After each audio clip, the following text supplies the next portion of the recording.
My girlfriend texted, "Your friend is hotter than you." I replied, "If you are happy, I am happy." Then I set them up on a date. She was livid when we both dumped her within the next 10 minutes. I need to start by saying I'm not the kind of guy who gets played. At least, I didn't think I was. Taylor and I had been together for 4 years. 4 years of sharing an apartment, splitting groceries, arguing over what to watch on Netflix, the whole domestic thing. I'm a commercial property manager, nothing glamorous, but it pays well enough that I bought a decent 1-bedroom in the city 2 years ago. Taylor moved in about 6 months after that. She worked retail management, inconsistent hours, but we made it work. Was it perfect? No. But it was comfortable.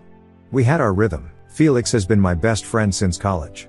We met during a summer internship at some architecture firm. I was doing admin work before I realized I hated sitting in those corporate boxes and switched to property management. Felix went on to actually become an architect, the pretentious tart. We stayed close.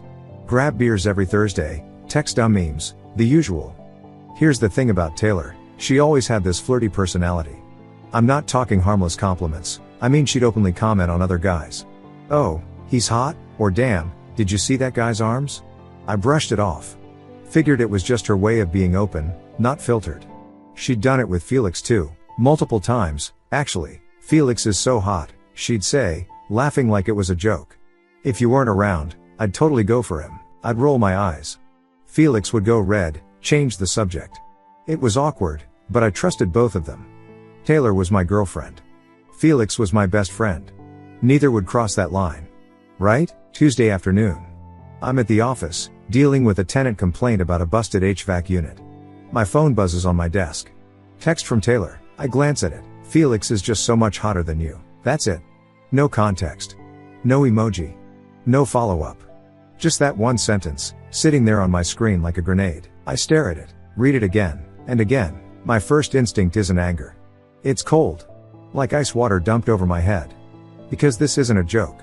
There's no ha-ha or JK or anything that softens it. This is a direct insult. A calculated one. I screenshot it immediately. Hand steady. Then I sit back in my chair and think, is she cheating? Has she been texting Felix behind my back? Is this her way of testing me, seeing if I'll fight for her? Or is she just that comfortable disrespecting me now? The more I think about it, the more I realize, it doesn't matter which one it is. What matters is that she sent it. She thought it. She felt bold enough to type it out and hit send. And that tells me everything I need to know. Most guys would have blown up. Called her, demanded an explanation, started a screaming match. But I'm not most guys. Because here's the thing, if Taylor wants Felix that badly, if she's willing to throw our 4-year relationship away over some stupid fantasy, then I'm going to give her exactly what she wants, and let her destroy herself in the process. I don't reply right away. I let her sit with it. Let her wonder if I saw it, if I'm hurt, if I'm angry. 20 minutes pass. I finish my email to the tenant, close my laptop, and pick up my phone. I type back. "If you're happy, I'm happy. You should ask him out." I read it twice. Make sure the tone is perfect, supportive, calm, almost encouraging. Then I hit send. My phone stays in my hand. I don't wait for her reply. I scroll to Felix's name and hit call. Felix picks up on the second ring. "Hey man, what's up?" I don't waste time. "Check your messages. I just sent you something." There's a pause. I hear him clicking around, probably opening his texts. Then, "What the hell? Dude, what is this?" "That's Taylor. Sent it to me 20 minutes ago." I never, Felix's voice goes tight. I never said anything to her. I never gave her any indication that. I know. I lean back in my chair, staring at the ceiling tiles. I know you didn't. That's not the point. Then what is the point? The point is she sent it. She felt comfortable enough to type that out and send it to me, her boyfriend of 4 years. So I'm giving her exactly what she wants. Silence on the other end. Then, "What did you reply?" "I told her to ask you out." "You what?" "I told her if she's happy, I'm happy. That she should pursue it." I let that sink in. "She's going to text you, Felix. Probably in the next hour. And when she does, I need you to play along." "Play along? Are you insane?" "No. I'm strategic." I sit forward, elbows on my desk. "She disrespected me. She disrespected you by using you as a weapon. And now she's going to dig her own grave, and we're going to hand her the shovel." Felix goes quiet. I can hear him breathing, thinking. He's always been the cautious one, the guy who thinks 3 steps ahead before making a move. Finally, what's the plan? String her along. Set up a date. Let her think it's real. Then we drop her. Publicly. That's brutal. She earned it. Another pause. Longer this time. Then Felix sighs. Alright. But we do this clean. No dragging it out. One date, one shot, then it's done. Agreed. And you're sure about this? Because once we start, there's no taking it back. I think about the text again. The casual cruelty of it. The fact that she didn't even hesitate. I'm sure. Alright. Felix exhales. I'm in. We hang up. 5 minutes later, my phone lights up. Taylor, wait, seriously? You're okay with this? I type back. Yeah. If you're not happy, you should explore it. I just want you to be honest. Taylor, I can't believe you're being so mature about this. I don't respond to that one. Let her think I'm processing. Let her think I'm the understanding boyfriend giving her space to figure out her feelings. The truth is, I'm already 3 moves ahead. The next 2 days are surreal. Felix texts her that night. Plays it casual, says he's been thinking about her too, that maybe they should grab dinner Friday night. Taylor responds in under 30 seconds. By Wednesday morning, she's planned the entire date, and she tells me everything. Felix suggested this Italian place downtown, she says Thursday night, standing in front of our closet in her underwear, holding up 2 dresses. Which one says effortlessly hot? I'm sitting on the bed, watching this play out like a car crash in slow motion. The black one, you think? She holds it up to herself, checking the mirror. Felix likes casual, right? I don't want to look like I'm trying too hard. He likes casual, she beams. Goes back to the closet, pulls out shoes. I'm so nervous. Is that weird? I feel like I'm in high school again. It's not weird. You're being so amazing about this. She looks at me, genuine warmth in her eyes. Like I'm her gay best friend helping her prep for prom. Seriously. Most guys would have flipped out. I smile. I just want you to be happy, and I do.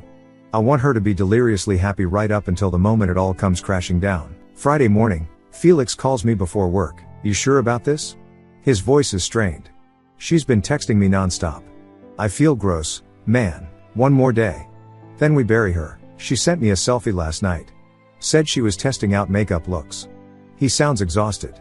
This is insane. It's almost over. Yeah. He exhales. Alright. See you tonight. Friday evening. Taylor leaves the apartment at 7:30, dressed in the black dress, heels, perfume I bought her for Christmas. She kisses me on the cheek on her way out. Wish me luck, she says. Good luck. The door closes. I sit on the couch, phone in my hand, and wait. At 8:45, I dial Felix's number. It rings twice. Felix answers. I can hear music in the background, the low murmur of restaurant conversation. Hey man, his voice is clear. Steady. We plan this down to the minute. Hey. How's it going? I keep my tone casual, like I'm checking in on a friend, not orchestrating a demolition. Pretty good. Just finishing up dinner. I hear it then, Taylor's voice in the background. I giggle. She says something I can't make out, and Felix laughs. It's forced, but she wouldn't know that. That's great, I say. Listen, I wanted to ask you something. Yeah, shoot. I pause. Let the silence stretch just long enough. Do you see a future with Taylor? The background noise cuts off. He must have pulled the phone away from his ear, put it on speaker. I can picture it, Felix setting the phone on the table between them, Taylor leaning in, probably smiling, expecting him to say something sweet. The silence lasts 3 seconds. Feels like 30. Then Felix speaks, and his voice is ice. No. No future at all. I hear Taylor's breath catch. Taylor, Felix continues, and there's no warmth in it anymore, no pretense. You tried to date your boyfriend's best friend. That's trashy. Wait, what? You disrespected both of us. I never wanted this. Whatever game you're playing, I'm out. There's a scraping sound, chair pushing back, maybe. Taylor's voice rises. Felix, what are you talking about? You said. I cut in. Taylor, dead silence. We're done. I'm breaking up with you. Right now. For a moment, nothing. Then she explodes. You set me up? You planned this? You sent the text first, I say calmly. I just gave you what you wanted. I'm breaking up with you. Her voice cracks, shrill and desperate. You hear me? I'm the one ending this. I almost laugh. You can't dump someone who already dumped you. Twice. Felix must have hung up because the line goes dead. I sit there on the couch, phone still pressed to my ear, listening to the dial tone. 20 minutes later, she's pounding on the apartment door. I take my time getting up. Check my watch. Walk to the door like I'm in no rush at all. When I open it, Taylor's standing there, mascara smudged, eyes red. Her hands are shaking. Behind her, the hallway is empty. Felix must have sent her home in an Uber. You're a psychopath, she spits. I'm a psychopath? I step aside, let her storm in. You texted me that my best friend was hotter than me. You asked me for outfit advice for your date with him. And now I'm the bad guy? It was a joke. Didn't read like a joke. She paces the living room, frantic. You humiliated me. In public. In front of Felix? The guy you tried to cheat on me with? I cross my arms, lean against the wall. Yeah.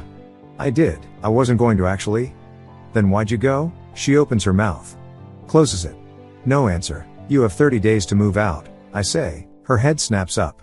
This is my apartment too. No. It's my apartment. Check the lease. Your name isn't on it. 30 days, Taylor. Don't make this harder than it needs to be. She stares at me like she's seeing me for the first time. Then her face twists. Everyone's going to know about this. I'll tell them what you did. Go ahead. I shrug. Show them the text you sent. Show them the screenshots. Let's see who they side with. She doesn't have a response for that. Just stands there, shaking, before storming into the bedroom and slamming the door. I hear her on the phone after that. Crying to someone, her sister, probably. I don't care. I walk to the kitchen, pour myself a drink, and sit back down on the couch. It's over, or so I thought. 3 days later, Taylor's packing. She's been cold, mechanical, barely speaking to me. I've stayed out of her way, let her box up her stuff in silence. I'm in the kitchen when she stops in the living room doorway. I'm taking the lamp, she says. I look up. She's pointing at the designer lamp on the side table, matte black, angular, cost me $475 2 years ago for her birthday. That was a gift, I say. Exactly. So it's mine. I set my coffee down. Gifts can be revoked when the relationship ends. She laughs, bitter. That's not how it works. Then let's call it rent for the 3 months you didn't pay. Her face goes pale. I was going to pay you back. When? No answer. She walks over, unplugs the lamp, and picks it up. Taylor. Put it down. It's mine. She heads for the door. I pull out my phone, start typing. Then you're buying it. $475. I'll send you an invoice. She turns, lamp tucked under her arm, and laughs in my face. Good luck with that. The door slams behind her. I finish typing the invoice. Send it. Then I open a new note on my phone and write, theft. Documented. 2 weeks later, I get a call from a police officer. Is this about a lamp? The officer sounds tired. It's a Wednesday afternoon, and I'm at work when my phone rings with an unknown number. I step outside to take it. Yes, sir. Your ex-girlfriend filed a report claiming you're withholding her property. Says you won't return a lamp she owns. I lean against the building wall, watching traffic pass. The lamp was a gift I purchased for her birthday. I have the receipt. When she moved out, she took it without paying the invoice I sent her. Invoice? Yes, sir. She wanted the lamp. I told her she could buy it for what I paid. $475. She took it anyway. There's a pause. I hear papers shuffling. So she already has the lamp? Correct. Then what exactly is she reporting? That's what I'm wondering. The officer sighs, long and heavy. Sir, this is a civil matter. She's wasting department resources. I'm closing this report. If she wants to pursue it further, she can take you to small claims court. Understood. Thank you, officer. He hangs up. I stand there for a moment, staring at my phone. Small claims court. I almost laugh. If Taylor wants to go legal, I'll go legal. That night, I sit down with my laptop and pull up my bank statements. Start going through the past 6 months, highlighting every transaction. Taylor moved in a year and a half ago. We split groceries, but rent and utilities were always on me, the apartment's in my name, and early on, she said she'd contribute when she could. I didn't push it. I made decent money, she was between jobs for a while, and I figured we'd balance it out eventually. Except we never did. I pull up Venmo. Search her name. The last payment she sent me was 4 months ago, $200 for groceries. Nothing since. I open a spreadsheet. Start calculating. Rent, $1,200 a month. She lived here for the last 3 months of our relationship paying nothing. That's $3,600, but I know a judge will only count it if there was an explicit agreement. We never put it in writing. Stupid on my part, but the last month, the month where she was actively planning to leave me for Felix, I have texts. Her promising to catch up on rent soon. That's enforceable. $1,200. Utilities, electric, water, internet. I pull up the bills. She used everything, paid nothing. Last 3 months, $75 average per month. That's $225. I add another line, emotional damages. Then I delete it. Judge won't care about that. Total I can prove, $1,425. I sit back, staring at the number. Then my phone buzzes. Notification from the county clerk's office. I've been served. The PDF loads. It's a small claims court summons. Plaintiff, Taylor Brennan. Defendant, me. Claim, $975. I read her statement. She's suing for the return of the lamp, $475, plus $500 in emotional distress and therapy costs stemming from defendant's manipulative behavior. I read it twice. Then I laugh. Actually laugh, sitting alone in my apartment. She's suing me for emotional distress. After she tried to date my best friend. After she sent me that text. After she moved out and stole a lamp I explicitly invoiced her for. This woman has lost her mind. I screenshot the summons. Text it to Felix. 5 minutes later, he calls. You've got to be kidding me. Nope. Court dates in 3 weeks. What are you going to do? Countersue. I'm already opening a new document, typing up my claim. She wants to play legal games? Fine. I'll show the judge exactly who she is. You need a witness? I pause. You do that? Are you serious? She dragged me into this mess. Used me as a pawn. Yeah, I'll testify. I'll tell the judge exactly what she tried to pull. Appreciate it, man. Just make her pay. The next 2 weeks, I prepare like I'm going to trial for slaughter. I print everything.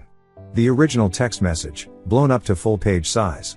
The invoice I sent for the lamp, with the timestamp showing she received it before taking the lamp anyway. The receipt from when I bought it, my credit card, my name, dated 2 years ago for her birthday. I pull the lease agreement.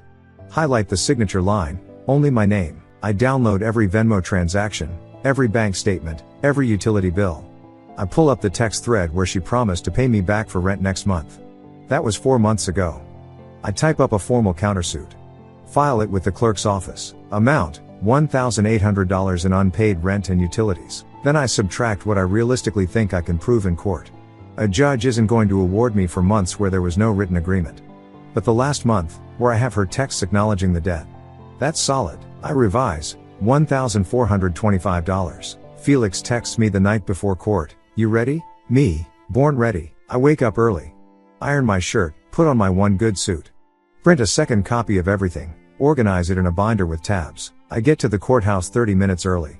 Walk through security, find the courtroom number, sit on a bench outside. At 8:45, Taylor arrives. She's dressed up too, blouse, slacks, heels. Her friend is with her, whispering something that makes Taylor nod. She sees me sitting there, binder on my lap, and her face hardens. She walks past without acknowledging me. Sits on the opposite bench. Her friend leans in, whispers something.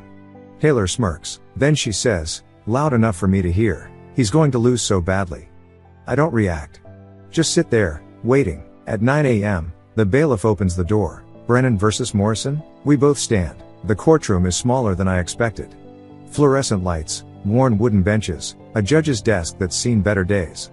There are 3 other cases ahead of us. A landlord dispute, a car accident, someone suing a contractor. We sit and wait. Taylor's on the opposite side of the room. She keeps glancing at me, then whispering to her friend.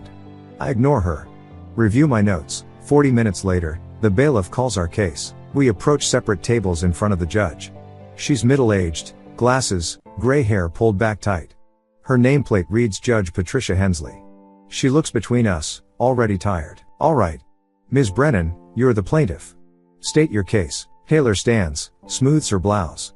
Your Honor, I'm suing for the return of personal property and emotional distress. My ex-boyfriend is withholding a lamp that was gifted to me during our relationship. When I tried to retrieve it, he demanded $475 or he'd keep it. He also manipulated me into a humiliating situation involving his friend, which has caused me significant emotional harm. I'm requesting the lamp's return and $500 to cover therapy costs. The judge looks at her over her glasses.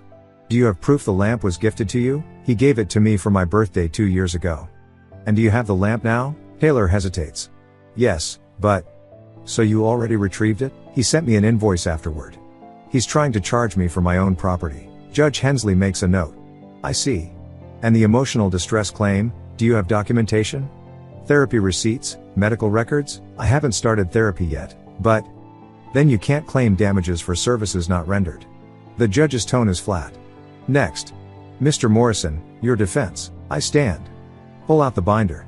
Your Honor, I'd like to present evidence. I slide the first document across, the receipt for the lamp, dated 2 years ago, purchased on my credit card. I bought this lamp as a gift during our relationship.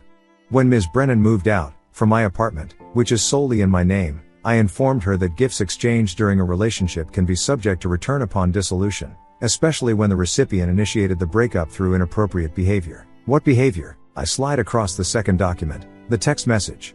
Printed, enlarged, impossible to miss. She sent me this text while I was at work. It's a direct statement comparing me unfavorably to my best friend, suggesting she wanted to pursue him instead. The judge reads it. Her expression doesn't change, but she takes longer than necessary. This is the text that prompted the breakup? Yes, Your Honor. And the manipulation claim Ms. Brennan mentioned? I responded by suggesting she pursue what would make her happy. She chose to go on a date with my friend. He rejected her. That was her choice, not manipulation. Taylor stands up. He planned it. He set me up with Felix just to humiliate me. Sit down, Ms. Brennan, the judge says without looking up. You'll have a chance to respond. I continue. Additionally, Your Honor, I'm filing a countersuit. Ms. Brennan lived in my apartment for 3 months prior to moving out and did not contribute to rent or utilities, despite verbal agreements to do so. I slide across the lease agreement, my bank statements, the utility bills. Then the text messages, Taylor's own words, promising to pay me back next month. I'm seeking $1,200 for the final month's rent, where I have written acknowledgement of her debt, and $225 in utilities for the last 3 months. The judge reviews everything. Flips through the bank statements, studies the text messages. Taylor's standing again, leaning over her table. Your Honor, we were in a relationship. I shouldn't have to pay rent to my own boyfriend. Was your name on the lease? No, but... Did you agree to contribute financially? Taylor's mouth opens. Closes. It was implied. Implied isn't a legal agreement. However, the judge looks at the text messages again. This message here, where you explicitly state you'll catch up on rent soon, that constitutes acknowledgement of debt. She sets the paper down. Mr. Morrison, do you have witnesses to the incident involving your friend? Yes, Your Honor. Felix Durand. He's available by phone if needed. That won't be necessary. She's reading the original text again, and I see something flicker across her face. Disgust, maybe. Or just exhaustion at having to deal with this. She looks up. Studies both of us. I'm ready to issue my ruling. The room goes silent.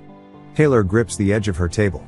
I stand perfectly still. Judge Hensley leans back in her chair. Here's what I've determined. Judge Hensley sets the papers down, folds her hands. Ms. Brennan, your claim is dismissed in its entirety. Taylor's face goes white. Gifts exchanged between romantic partners during a relationship are not automatically retained by the recipient upon dissolution, particularly when the recipient has breached the relationship's fundamental trust. The lamp was purchased by Mr. Morrison, as evidenced by the receipt and credit card statement. You took the lamp after being invoiced for it, which negates any claim of ownership dispute. The lamp remains with the purchaser, but he gave it to me. I've made my ruling. The judge's voice cuts like a blade. As for your emotional distress claim, you provided no documentation, no medical evidence, and no receipts for services rendered. That claim is frivolous. Taylor sits down hard. The judge turns to me. Mr. Morrison, your countersuit. I've reviewed the lease agreement, the bank statements, and the text messages. Ms. Brennan clearly acknowledged a debt for rent in her own words. She pauses. However, the court recognizes that for the first 2 months in question, you allowed her to reside rent-free voluntarily, with no formal agreement requiring payment. Only the final month, where she explicitly promised repayment, is legally enforceable. I nod. Expected that. The utility bills are valid for all 3 months, as she benefited from services you paid for. Final calculation, $1,200 for 1 month's rent, plus $225 in utilities, minus $525 in considerations for shared household contributions during the relationship. She writes something down. Ms. Brennan, you owe Mr. Morrison $700. Payable within 30 days. Taylor shoots to her feet.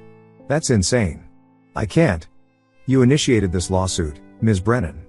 Judge Hensley removes her glasses, and her eyes are cold. You texted your boyfriend an insult. You pursued his best friend. You withheld rent. You took property after being invoiced for it. You filed a frivolous police report. Then you sued him. She leans forward.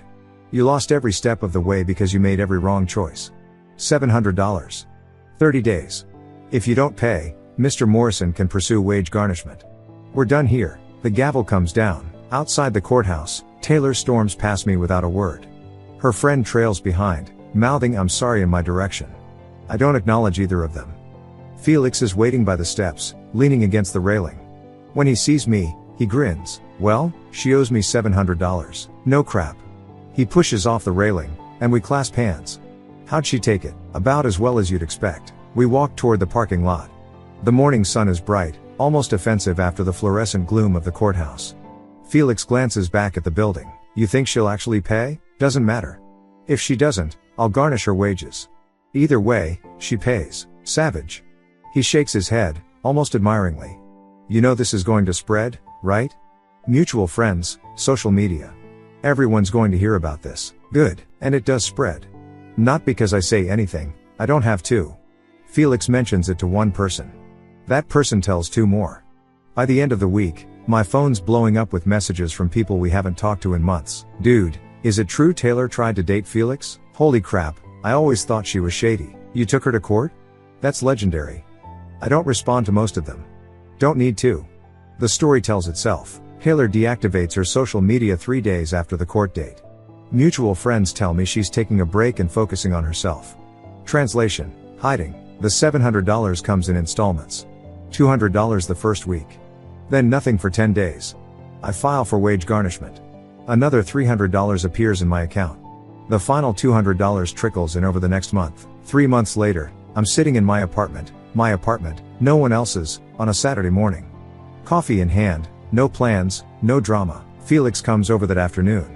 We order food, watch a game, don't talk about Taylor once. It's easy. Comfortable. The way friendship is supposed to be. At some point, he glances at the side table in the living room. You kept the lamp. Of course I kept the lamp. I look at it, matte black, angular, worth every penny of the fight. It's a good lamp. He laughs. Shakes his head. You're unbelievable. I prefer strategic. If I'm being honest, there were red flags. The jokes about other guys.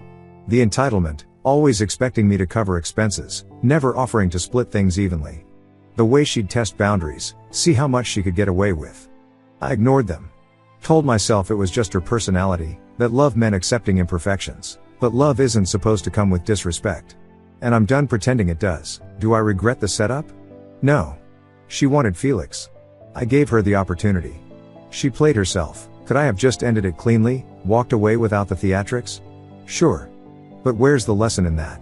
She needed to see what happens when you betray someone who's smarter than you think. She lost the relationship. She lost the court case. She lost her reputation. Me? I lost a girlfriend who didn't respect me, and gained my dignity back. Worth every second. Oh, and I still have the lamp. It looks great in my living room. Thank you so much for watching until the end. If you really like our videos, please don't forget to like, share, and subscribe. Have a great day.